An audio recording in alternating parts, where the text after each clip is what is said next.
Allah nganilai makhlukna benten jeung urang nganilai batur ibu.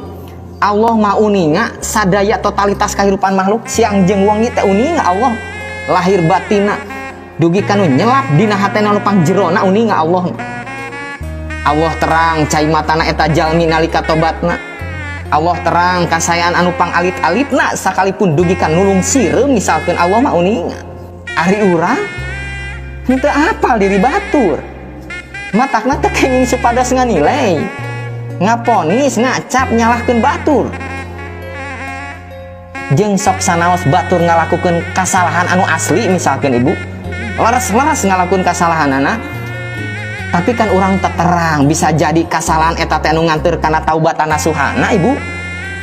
Ku taubatan nasuha manehna ningkat darajatna di payunan Allahnya. Innallaha yuhibbut tawwabina wa yuhibbul mutatahhirin. Justru alatan dosa eta manehna diciptakeun ku Allah teh sabab tobat mangke bakal ngaleuwihan tobat urang anu ngarasa biasa-biasa kana dosa.